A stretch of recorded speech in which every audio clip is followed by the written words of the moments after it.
कालवाकी speaks में आप सबका स्वागत है।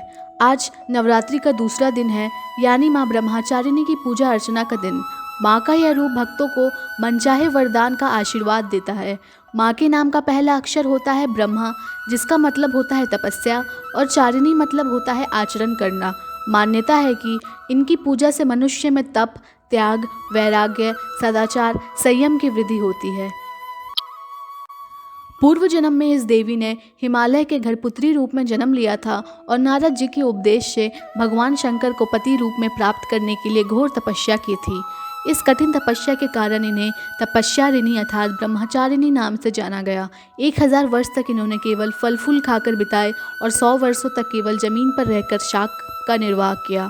कुछ दिनों तक कठिन उपवास रखे और खुले आकाश के नीचे वर्षा और धूप के घोर कष्ट सहे। 3000 वर्षों तक टूटे हुए बिल्व पत्र खाए और भगवान शंकर की आराधना करती रही। इसके बाद तो उन्होंने सूखे बिल्व पत्र भी खाना छोड़ दिया। कई हजार वर्षों तक निर्जल और निराहार रहकर तपस्या करती रही। पत्तों को खाना छोड़ देने के कारण ही इनका नाम अपर्णा नाम पड़ गया। कठिन तपस्या के कारण देवी का शरीर एकदम शीर्ण हो गया। देवता, ऋषि, मुनि सभी ने ब्रह्मचारिणी की तपस्या को अभूतपूर्व पुण्य कृत्य बताया, सराहना की और कहा, हे देवी, आज तक किसी ने इस तरह की कठोर तपस्या नहीं की।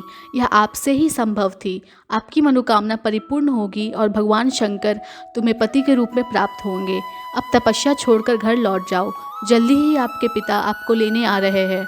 माँ की कथा का सार यह है कि जीवन के कठिन संघर्षों में भी मन विचलित नहीं होना चाहिए।